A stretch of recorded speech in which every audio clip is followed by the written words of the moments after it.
বহুত ঘৰ ভাঙি লণ্ডভণ্ড কৰি গেল আপনাৰ নিজেৰ জন্মস্থান গাঁৱতে দেখি কেনেকুৱা লাগিছে আৰু কি ক'ব?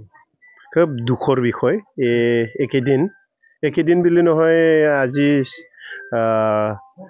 4-5 বছৰ ধৰি ইয়াতে বিভিন্ন গাঁৱত হাতী আৰু মানুহৰ সংঘাত দিনে দিনে বাঢ়ি আছে 2024-25 বৰ্ষত কমেও 20 মান মানুহ ইয়াত হাতীৰ কিবা মৃত্যুবৰণ কৰিব লগা হ'ল তো মই হিতেই অনুৰোধ কৰিম যে এতিয়া যেহেতুকে এই হাতী আৰু মানুহৰ সংঘাত চলি আছে তো আমি সৰকাৰ ফালৰ পৰা এটো ভাল এটা পদক্ষেপ লৈ পেলাই যাতে আমি মানুহখিনি বচাব পাৰে এইখিনি কামটো আমি সৰকাৰেৰ লগত কথা পাতিম। আপনাৰ তৰফৰ পৰা কিবা ব্যৱস্থা ল'ব নেকি? আমি ব্যৱস্থা ল'ম মোৰটো যেনিবা মোৰ গাঁৱত বা আমাৰ এই অঞ্চলত হোৱাৰ কাৰণে মই মোৰ ফালৰ পৰা অকমান ব্যৱস্থা ল'ম। যিখিনি ক্ষতি হৈছে এইখিনি এতিয়া শীঘ্ৰে কেইটামান ঘৰৰ থাকিবৰ কাৰণে খাব ভাত বনাবৰ কাৰণে খাবৰ কাৰণে মানে হেৰি নাই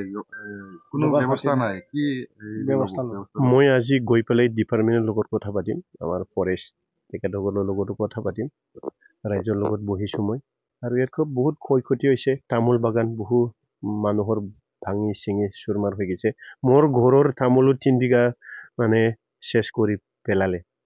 আমাৰ নিজৰ তামোল বাগানটো তো ইয়াৰ আৰু বাকি পৰিয়ালবিলাকৰ ঘৰ ভাঙি চুৰমাৰ কৰিলে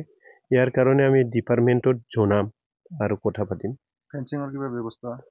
ফেন্সিংটো ইমান বৃহৎ এলেকাত ফেন্সিংটো মানে অসম্ভৱ তাৰে মাজেদি কি ব্যৱস্থা কৰা যায় এই কথাটো আমি